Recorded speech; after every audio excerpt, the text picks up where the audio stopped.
इस कार्यक्रम के प्रायोजक कृषि एवं किसान कल्याण मंत्रालय एवं कृषि सहकारिता एवं किसान कल्याण विभाग।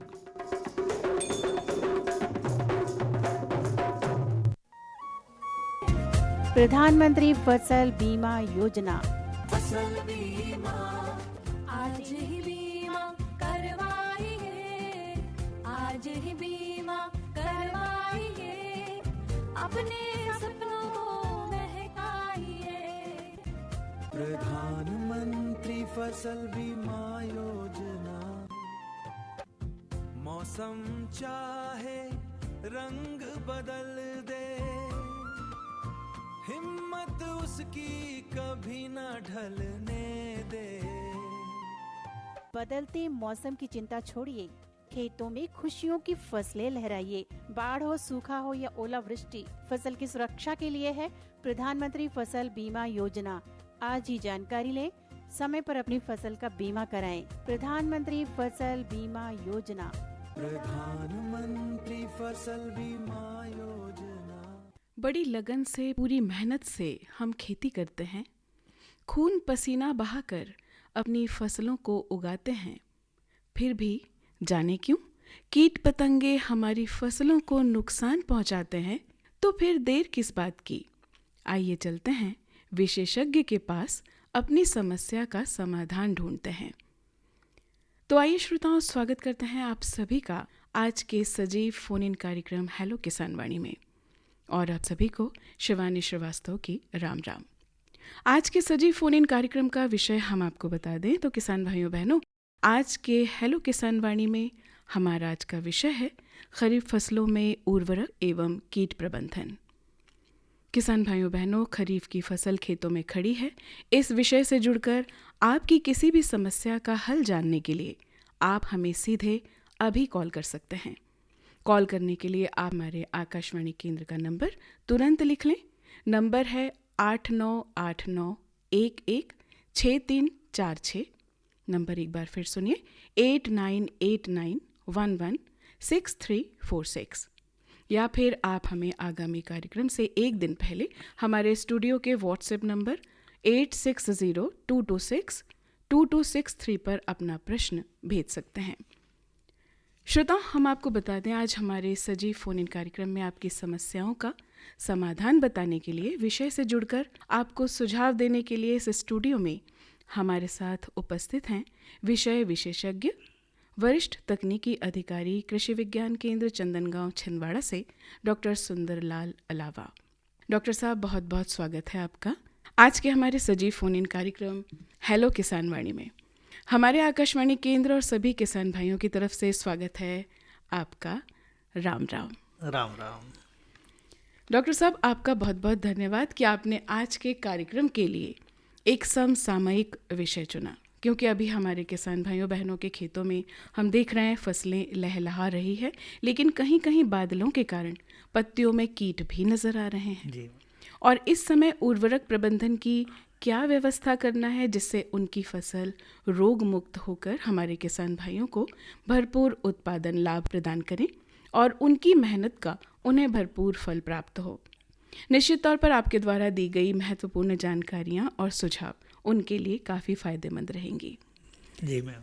सर, मैं सबसे पहले आपसे पूछना चाहूँगी कि जैसे रासायनिक उर्वरकों के साथ साथ और कौन कौन सी खाद का उपयोग हमारे किसान भाई बहन कर सकते हैं, और साथ ही जैसे कि अभी मक्का और सोयाबीन में उर्वरक उन्हें डालना है तो वो कितनी मात्रा का उपयोग कर सकते हैं? तो किसान भाइयों, अभी तो हमारी फसल कम से कम 55-60 दिन की हो गई है। उर्वरक की जो यूरिया की मात्रा है वो लास्ट डोज बचा है, तो उसको जैसे 1/4 भाग जो टेसल वाली अवस्था में डालते हैं तो उसको अभी डालेंगे और पूरा करेंगे।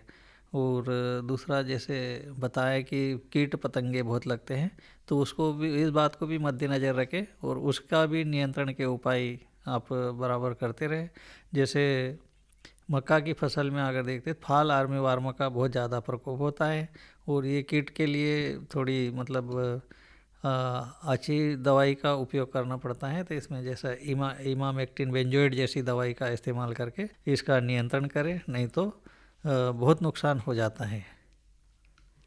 सर जैसे कि अभी किसान भाई बहन हमारी खेत में अपनी फसलों की देखभाल कर रहे हैं, तो और क्या सावधानियां वो रख सकते हैं इस समय? फसलों में जैसे अभी मूंगफली का फसल को अगर देखते हैं तो उसमें मिट्टी चढ़ाने की अवस्था आ गई है, तो उसमें निदाई गुड़ाई करके मिट्टी चढ़ा दे। और जैसे मक्का की फसल है तो उसमें भी निदाई वाला कार्य कर ले, यूरिया का डोज दे ले आखिरी वाला, और कीट पतंगों की लगातार निगरानी रखे, बीमारी का भी ध्यान रखे कि रोग भी बहुत सारे ऐसे होते हैं जिससे बहुत नुकसान हो जाता है। तो जैसे मक्का में अक्सर देखा जाता है सीड ब्लाइट का प्रकोप होता है, तो अगर तनों में छोटे छोटे धब्बे अगर दिखाई देते हैं तो कार्बनडाजिम 2.5 ग्राम प्रति लीटर के हिसाब से घोल बना के इसका छिड़काव अगर कर लेंगे तो इससे संक्रमित नहीं होगी हमारी फसल उसको। जी। जी जी। और सर जैसे सूंडी का प्रकोप होता है हाँ, है ना मक्के हाँ, में, क्या होता है सर? जैसे कि हमारे किसान भाई बहन हैं, बड़ी मेहनत से हाँ, अपनी फसल लगाते हैं और खून पसीने की जो हम बात करते हैं तो वो पूरा अपना तन मन धन लगा देते हैं अपनी फसलों पे, हाँ, ताकि उन्हें उत्पादन लाभ भरपूर मिल भरपूर सके, मिले, हाँ, है ना? तो हमारी हर संभव ये कोशिश रहती है हाँ। कि हम उन तक वो सारी जानकारियाँ पहुँचाएं जिससे उन्हें लाभ प्राप्त हो। जी मैम। तो हमारे एक श्रोता हमारे साथ जुड़ रहे हैं, डॉक्टर साहब। जी हेलो। हाँ जी, हाँ जी, आपका नाम बताइए भैया। सुकलू जावरे ग्राम उमरिया पोस्ट घोगरी थाना तहसील अमड़वाड़ा जिला छिंदवाड़ा। बहुत बहुत स्वागत है भैया आपका। नमस्कार, हमारा भी नमस्कार। आप क्या प्रश्न पूछना चाह रहे हैं डॉक्टर साहब से? मक्के में इल्ली लगी है जी। मक्के में जैसे इल्ली का प्रकोप, अभी पानी का थोड़ा कमी रही तो बहुत ज़्यादा प्रकोप हो गया, तो इसके नियंत्रण के लिए जैसे रासायनिक दवाई हम बात करते हैं तो इमामेक्टिन बेंजोएट 80 से 100 ml प्रति एकड़ के हिसाब से, है ना, कम से कम 200-250 लीटर पानी में घोल बनाकर इसका छिड़काव करेंगे तो उसका नियंत्रण हो जाएगा। जी सर जी। जी जी। डॉक्टर साहब जैसे कि अभी इल्ली की बात हुई, तो वो निश्चित तौर पर, जैसा मैं अभी आपसे बात कर रही थी कि वो इतना तन मन धन से अपनी फसलों को लगाते हैं और अब इल्ली लग गई है, तो कहीं कुछ तनाव, कुछ अपने मस्तिष्क पे उन्हें खिंचाव दिखने लगता है कि अब हम क्या करें? तो किसान भाइयों को टेंशन तो होता है, क्योंकि अब बहुत अच्छी फसल जैसे अब 2 महीने का पड़ाव पार कर ली और कोई कीट खा रहा है तो उनको बड़ी मतलब टेंशन हो जाता है। तो इसका संतुलित उर्वरकों का भी अगर उपयोग करते हैं तो कीट पतंगे बीमारियां कम लगती हैं। तो इस बात को भी मद्देनज़र रखें किसान भाई कि उर्वरकों का संतुलित उपयोग हो। हमारे किसान भाई सबसे ज़्यादा यूरिया फर्टिलाइज़र को पहचानते हैं, सुपर फास्फेट को पहचानते हैं, पोटास जैसे पोटासधारी उर्वरकों का इस्तेमाल नहीं के बराबर होता है, जबकि ये फर्टिलाइज़र इतना उपयोगी है, कीड़े और बीमारियों के प्रति प्रतिरोधक क्षमता लाता है जी। तो इसका अगर इस्तेमाल करते हैं तो ये कीट पतंगे और बीमारी कम लगती है। तो इसको बराबर किसान भाई अपने खेतों में इस्तेमाल करें और अपनी फसल को कीट पतंगों से बचाएं और अपने उत्पादन लाभ पर्याप्त रूप से लें, है ना? हो जाए ऐसा। डॉक्टर साहब क्या किसान भाई हमारे खेतों में नैनो फर्टिलाइज़र का उपयोग कर सकते हैं? जी जी। अभी जैसे पूरा खेत फसल से कवर हो गया है तो नैनो फर्टिलाइज़र का परनी छिड़काव होता है, पौधों पे छिड़काव होता है, तो वहीं से वो ऑब्जर्व करता है और पौधे उसका मतलब इस्तेमाल करते हैं नैनो फर्टिलाइज़र का। तो अब जैसे या अपना मूंगफली का फसल, सोयाबीन का फसल, मक्का का फसल, सब्जियां, इसमें नैनो उर्वरकों का उपयोग करना बहुत मतलब लाभदायक है। जी। डॉक्टर साहब फिर से हमारे किसान भाई जुड़ रहे हैं। हेलो। हेलो। हाँ भैया, आपका नाम बताइए।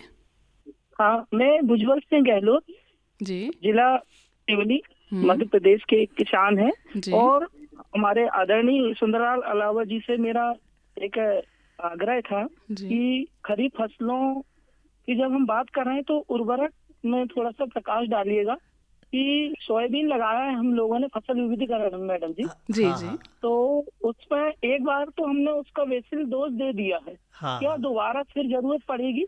नहीं, सोयाबीन की फसल में तो एक बार अपना उर्वरक दे दिया तो बहुत होता है। आदरणीय सर, हाँ अलावत सर जी, नमस्कार जी। नमस्कार आदरणीय नमस्कार, से बड़ी गहलोत जी खुशी बोल रहे हुई थे, आप मिले उज्ज्वल थे। सिंह गहलोत मिले थे, खुशी हुई, जी। बहुत अच्छे किसान हैं आप। और हाँ सर, हाँ हाँ नमस्कार, पूरी बड़ी आकाशवाणी खुशी। टीम को हमारा नमस्कार। हम चल आपके स्टूडियो भी पहुंचे हैं, हाँ हाँ बिल्कुल। तो बड़ी हाँ, खुशी हुई। हम जैसे ही अभी चलो। चालू किए जी। तो अच्छा आदरणीय हाँ अलावा सर की आवाज, अच्छा मैडम जी की हाँ आवाज, हाँ पूरी टीम को हमारी ओर से साधुवाद, धन्यवाद। हम चाहते सर कि सोयाबीन के संदर्भ में थोड़ा सा प्रकाश डालिएगा आदरणीय। हाँ।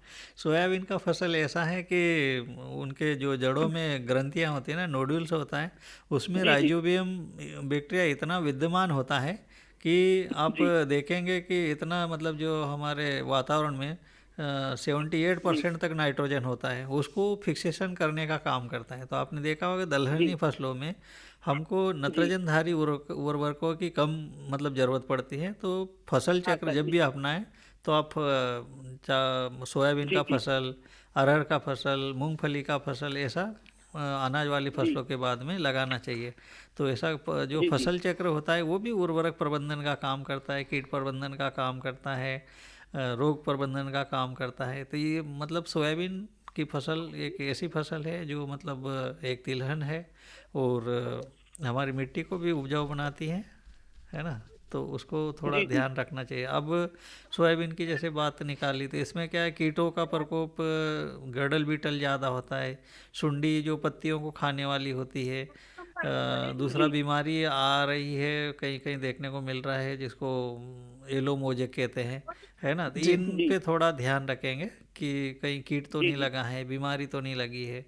अगर येलो मोजेक है तो वो जो क्षतिग्रस्त पौधा है उसको आप धीरे से उखाड़ के ज़मीन के अंदर गाड़ देंगे ताकि जी इन्फेक्शन दूसरे स्वस्थ पौधों में नहीं होगा। और दूसरा एक इंसेक्टिसाइड का उपयोग कर लें, कीटनाशक जो मतलब सिस्टेमिक होगी, तो उससे मच्छर, वाइट फ्लाई, है ना, इस तरह के कीड़े जो संक्रमण फैलाते हैं वो ख़त्म हो जाएंगे। तो ये करेंगे। दूसरा गडल विटल की बात हुई थी, तो इसके लिए भी जैसे क्लोरपायरीफास 2 ml पर लीटर पानी के हिसाब से घोल बना के इसका भी स्प्रे कर लेंगे तो सोयाबीन की फसल बहुत अच्छी होगी, है ना। धन्यवाद गहलोत जी। आइए कुछ समय के लिए हम विराम लेते हैं डॉक्टर साहब जी। और सुनते हैं ये लोकगीत। अरे आज सभा के बीच में कि ठाड़े नरेंद्र पाल और छिंदवाड़ा जिला में रहता है और गुलाबरा चौक है धाम। तो भैया सौसर बिलाक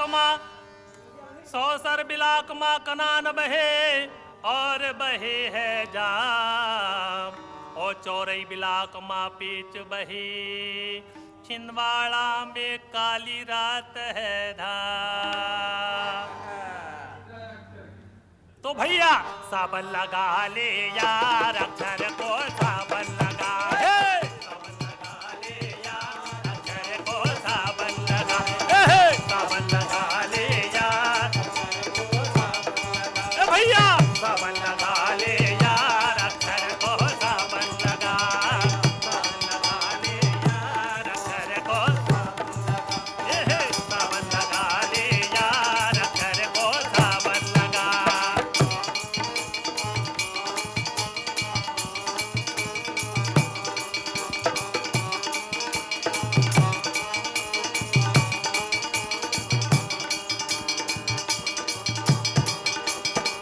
अनपढ़ता के धूल सितेरो, अनपढ़ता के धूल सितेरो भैया, अनपढ़ता के धूल सितेरो, अनपढ़ता के धूल सितेरो चेहरा भयो है कार भैया, चेहरा भयो बेकार अक्षर को सावन लगा ले यार अक्षर को सावन लगा, सावन लगा ले यार अक्षर को सावन लगा।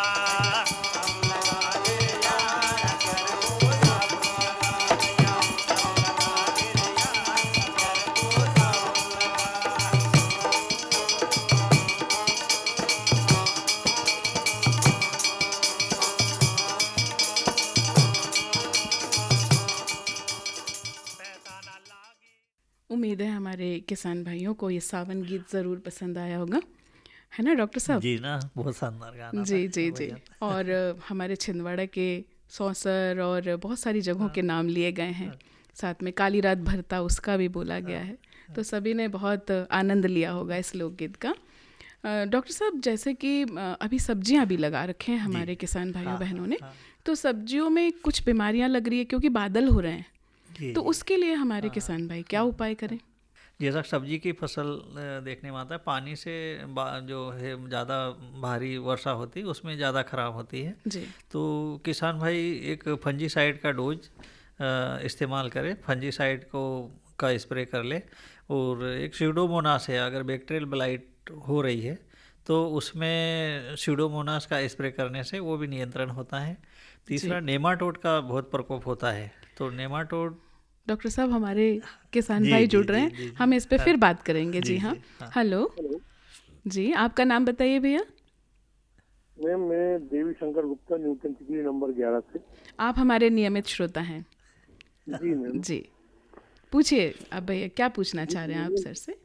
मेरा ये सवाल था कि जो मैंने मक्का लगाया हूँ उसके बीच में धनिया और मूंग भी लगाया हूँ। हाँ, हाँ। तो ये समस्या ये हो रही है कि पत्ती जलन रोग के कुछ प्रभाव दिख रहे हैं, और पत्तियां भी जैसे धनिया की है या मूंग की है, हाँ। ये कट रही है, मतलब हाँ। कीड़े खा रहे हैं। अच्छा। तो इसके विषय में मतलब मैं जानकारी लेना चाहता था डॉक्टर साहब से। तो मक्का का फसल तो काफ़ी बड़ा हो गया होगा ना? जी जी जी हाँ, जी। तो धनिया तो अभी निकाल के आप उसको मंडी में बेच दो, क्योंकि अब उसमें सूर्य प्रकाश उतना नहीं जाता है, इसलिए उसका बढ़वार नहीं होगा। और जैसे मूंग की बात करते हैं तो मूंग में एक क्लोरपाइरीफास का स्प्रे कर देंगे तो वो इल्ली आती है वो मर जाएगी, है ना।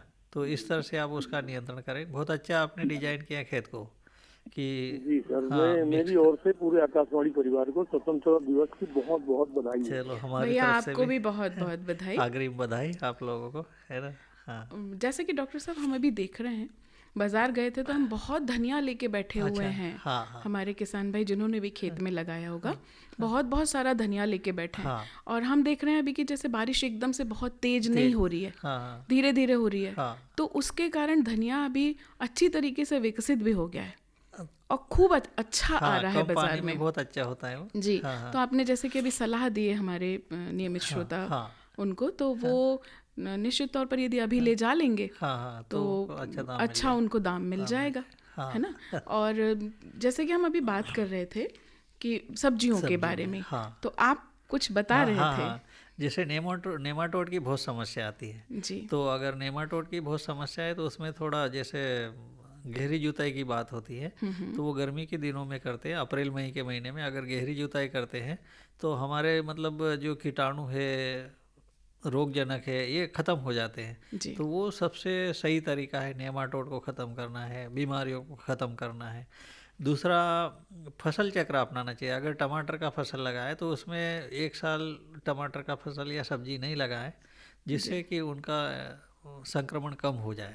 अच्छा, जैसे कि अभी हमारे एक किसान भाई का फ़ोन था, उन्होंने कहा कि वो मक्के के बीच में उन्होंने धनिया और मूंग लगाया है।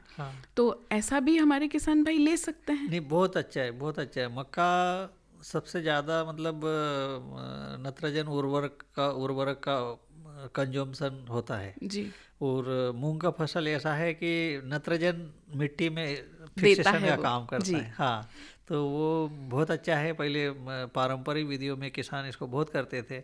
अभी क्या है, रसायनों का उपयोग करते निंदानाशक के लिए। और हम अक्सर हमारे किसान भाइयों को बोलते हैं कि हम वापस पुराने समय पे लौटें। हाँ, लौटे। ऐसा क्या, ये हाईटेक खेती हो गया ना, इसमें फिर ये इंटरक्रॉप बंद हो गया है। जी हाँ डॉक्टर साहब, हमारे फिर से किसान भाई जुड़े हैं। हेलो, नमस्ते मैम। भैया नाम बताइए, कहाँ से हैं आप? ग्राम बेलपेट, जिला सिवनी जी से शुभम पाल बोल रहा हूँ। अच्छा, क्या पूछना चाह रहे हैं आप डॉक्टर साहब से? मैं डॉक्टर साहब से पूछना चाहता हूँ मैडम, जब हमारी अभी निकासी की फसल है मक्के की, हाँ, उसमें एक तो नीचे थोड़ा गलने वाला रोग आ रहा है, और उर्वरक की कौन सी मात्रा कितनी देनी चाहिए, कौन कौन से सूक्ष्म तत्व देने चाहिए, जैसे पोटास की मात्रा कितनी देनी है पर एकड़, हाँ, और क्या कोई सूक्ष्म तत्व हमें देने चाहिए जिससे हमारी उपज और बढ़ सके? हाँ, मक्का की फसल में जैसे संतुलित उर्वरकों की बात करते हैं, जो मुख्य उर्वरक होते हैं एनपीके, तो एनपीके में जैसे 100 किलो नाइट्रोजन है ना, 60 किलोग्राम फास्फोरस और 40 किलोग्राम पोटास। तो फास्फोरस और पोटास की मात्राएं तो सबसे पहले चली गई है ना, अब नाइट्रोजन बचा है, मतलब यूरिया बचा है, तो उसका 1/4 भाग जो बचा है, अब टेसल जैसे निकलने वाली है तो आप उसका इस्तेमाल आप कर लेंगे। पानी अगर गिरना और अच्छी मिट्टी गीली है तो यूरिया का लास्ट डोज देके है ना, आखिरी पड़ाव में चल रहा है खाद प्रबंधन के, अगर उर्वरक प्रबंधन की बात करें। मतलब फास्फोरस और पोटास की मात्रा नहीं देनी, उसको तो पहले ही दे लो, ये फिक्स उर्वरक है, ये तो मतलब मूवेबल नहीं है ज़मीन में, खेतों में।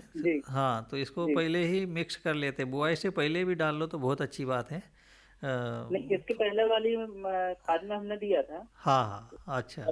अभी कुछ बोरान वगैरह की जरूरत पड़ेगी क्या सर? बोरान भी आप जैसे देते तो पहले ही दे लेना था, बोरान भी दे देना चाहिए। हर तीसरे वर्ष बोरान का भी उपयोग करते हैं, है ना, बोरान जैसे उर्वरकों का सर, वो जो नीचे से अभी सड़न रोग जो आ रहा है, सीड ब्लाइट होता है, वो जो तने में धब्बे दिखते हैं, छोटे छोटे धब्बे आप देखते जाएंगे, जैसे दिन गुजरते जाएंगे वो बड़े होते जाएंगे और मिल जाते हैं, और वो पत्ती सड़ जाती है ना, और अगर वो पत्ती दूसरे पौधे तक अगर टच है तो उस पर इन्फेक्शन हो जाता है। उन पत्तियों को हटा दो और एक फंजीसाइड का उपयोग कर लो, और नीचे से सड़न भी आ रही है, सड़न वो खत्म हो जाएगी। जैसे अपन फंजीसाइड बात करें, कार्बनडाजिम या ट्राइकोडर्मा जैसी दवाई का अगर पहले से इस्तेमाल कर लेना, बहुत ज़्यादा मात्रा में अगर रोग फैल गया तो फिर उसका निवारण थोड़ा मुश्किल होता है। तो सबसे पहले तो नीचे की सड़ी पत्तियां अलग कर लेंगे तो उसमें भी बहुत मतलब आगे रोग नहीं बढ़ेगा। डॉक्टर साहब, क्या हो रहा है अभी, बादल हो रहे हैं, हाँ, सूरज की रोशनी हमें दिखाई दे नहीं रही है। हाँ। तो वो किसान भाइयों की जो खेती है वो नीचे से पानी पूरा सोखी हुई है खेत, नमी। तो नमी के कारण उनकी जड़ें सड़ रही है, और यही चीज़ सबके लिए परेशानी का विषय बन रही है। डॉक्टर साहब, क्या किसान भाई प्राकृतिक खेती के घटकों का उपयोग अपनी खेती में कर सकते हैं? हाँ, प्राकृतिक खेती को तो बढ़ावा देना ही चाहिए। जो हमारी उपज है ना, वो उच्च गुणवत्ता वाली नहीं है, तो प्राकृतिक खेती के जो घटक है, चाहे वो बीज अमृत से हम बीज उपचार कर ले, जीव अमृत से उर्वरा शक्ति बढ़ा ले, है ना, मल्चिंग जैसा मतलब आच्छादन है, जो फसलों के अवशेष है उससे आच्छादन अगर कर लेते तो खरपतवार कम होते हैं, पानी का भी बचत होता है, वाष्पीकरण कम होता है, और वही आच्छादन में जो हमने फसल के अवशेष लगाए वो उर्वरक बन जाते हैं, जैविक खाद बन जाते हैं। तो वो तो बहुउद्देशीय काम है, और जो उपज निकलती है वो हमारे स्वास्थ्यवर्धक होती है, यानी कि जो हम उपज को अगर खाते हैं तो उससे बीमार नहीं होते हैं। तो ऐसा इको फ्रेंडली है अपना प्राकृतिक खेती। प्राकृतिक खेती की तरफ तो हम बढ़ने बोल ही रहे हैं सभी को, और साथ में ये भी कह रहे हैं कि जैविक खाद का इस्तेमाल करें, है ना। तो आप भी रहते हैं और हमारे जो दूसरे विशेषज्ञ भी आते हैं वो भी हमारे किसान भाइयों को हमेशा यही सलाह दे रहे हैं कि भाई आप प्राकृतिक खेती की तरफ चलिए। तो जैसे कि अभी खरपतवार नियंत्रण की आपने बात कही है, तो खरपतवार नियंत्रण में कौन कौन सी विधियों का उपयोग कर सकते हैं हमारे किसान भाई? सबसे ज़्यादा किसान छिंदवाड़ा जिले के किसान भाई तो रासायनिक विधि का ज़्यादा उपयोग करते हैं, और दूसरा यांत्रिक विधि में जैसे डोरा चलाना है, छोटे व्हील हो है, धान की खेती में अगर देखते हैं तो कोनोवीडर चलाते हैं, तो ऐसे मशीनरीज का भी उपयोग करते हैं जी। और जैसे गर्मियों में अगर गहरी जुताई करते हैं तो उसमें भी खरपतवार फिर कम निकलते हैं। अगर अप्रैल मई के महीने में खेतों में हम गहरी जुताई करते हैं, एमबी प्लाव से जोतते हैं जी। उन खेतों में नई के बराबर मतलब खरपतवार होते हैं।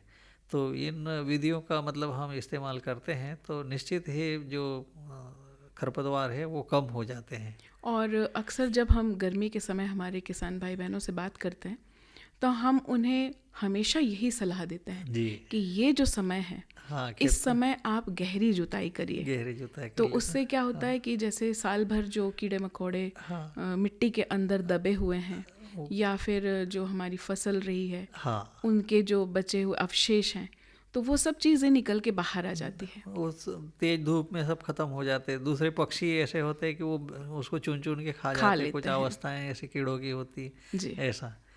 तो वो गहरी जुताई हमेशा ये सलाह मेरे ख्याल से सभी किसान भाइयों को बहनों को मानना चाहिए। जल धारण क्षमता भी बढ़ जाती है जी। हाँ। और निश्चित तौर पर मिट्टी भुरभुरी होती, ऊपर से नीचे जाती है मिट्टी। हाँ। तो जैसा कि कई बार हम देखते हैं कि मिट्टी की ऊपरी परत जिस पर पोषक तत्व होते हैं हाँ। वो हट जाते हैं, तो नीचे से मिट्टी आकर के वापस उसमें मिलती है, तो वो अंदर से फिर से वो ऑक्सीजन की मात्रा बढ़ती है उसमें। लीचिंग के माध्यम से सारा फर्टिलाइजर नीचे चला जाता है जी। वो बहुत सारा पड़ा रहता है। जैसे हम गहरी जुताई करेंगे तो वो फर्टिलाइजर ऊपर आ जाएंगे, तो हमारे फसलों को फिर से वो मिलेंगे, फिर से मिट्टी में जीवन आ जाता है, जीवन आ जाता है, ये कह सकते हैं। बहुत पावर आ जाता है जी। और रही बात खरपतवार की, तो वो इस तरीके से यदि हम व्यवस्था करें गर्मियों में, तो अभी जो हमारी खरीफ फसल की बुआई रहती है उसमें हमें फायदा मिलता है उसका। फायदा मिलता है। इस बार तो कम बारिश हुई तो किसान भाई अगर डोरा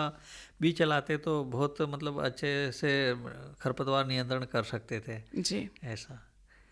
और सब्जियां अभी लगाए हैं किसान भाइयों ने, तो उस पे भी ध्यान दें अभी।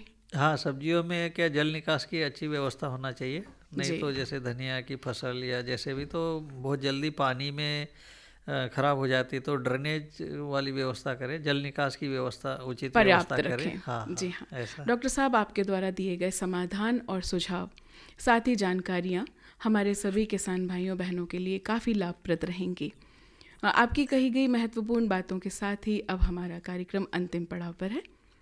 श्रोताओं, हमारे पास एक निश्चित समय है। आपकी समस्याओं के समाधान के लिए हम चाहेंगे कि डॉक्टर साहब एक बार फिर हमारे साथ और रहें। तो श्रोताओं, आज के सजीव फोन इन कार्यक्रम हेलो किसान वाणी में हमारा आज का विषय था खरीफ फसलों में उर्वरक एवं कीट प्रबंधन, और इस विषय पर प्रश्नों का समाधान बता रहे थे, हमें महत्वपूर्ण सुझाव दे रहे थे कृषि विज्ञान केंद्र चंदनगांव छिंदवाड़ा के वरिष्ठ तकनीकी अधिकारी डॉक्टर सुंदरलाल अलावा। डॉक्टर साहब, आपने अपना बहुमूल्य समय हमारे आकाशवाणी परिवार को दिया, साथ ही हमारे किसान भाइयों को बहुत अच्छे सुझाव दिए, इसके लिए आपका बहुत बहुत धन्यवाद। सभी किसान भाइयों को, आकाशवाणी के स्टाफ को धन्यवाद। जी, साथ ही हमारे सभी किसान भाइयों का भी बहुत बहुत धन्यवाद, वो हमारे साथ जुड़े। सजीव फोन इन कार्यक्रम हेलो किसान वाणी में संयोजन था अमूल शेंडे का, तकनीकी सहयोग था अनिल, प्रस्तुति थी सुनैना धाकड़े, मृदुल पटवा का। किसान भाइयों, समय हो चला है आप सभी से विदा लेने का। आप सभी हमारे साथ हेलो किसान वाणी में जुड़े, इसके लिए सभी का धन्यवाद। सभी स्वस्थ रहें, खुश रहें, इन्हीं कामनाओं के साथ स्वीकार कीजिए शिवानी श्रीवास्तव की राम राम। जय जवान, जय किसान। प्रधानमंत्री किसान मान धन योजना, मिलेगा पेंशन का सहारा, कृषक ना होगा बेसहारा, जुड़ेगा खुशियों से नाता, कटेगा सुख से बुढ़ापा, सुरक्षित होगा अन्नदाता, सुरक्षित होगा अन्नदाता।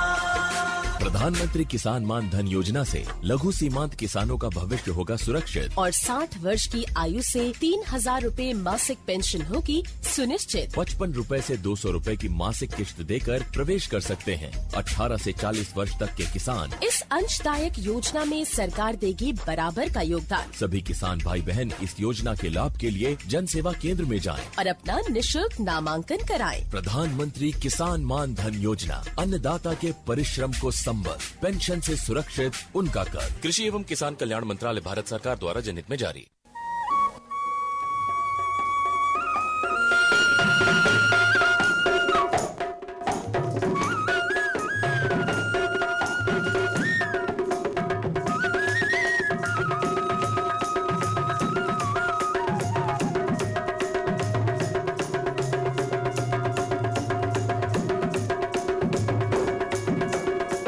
इस कार्यक्रम के प्रायोजक कृषि एवं किसान कल्याण मंत्रालय एवं कृषि सहकारिता एवं किसान कल्याण विभाग।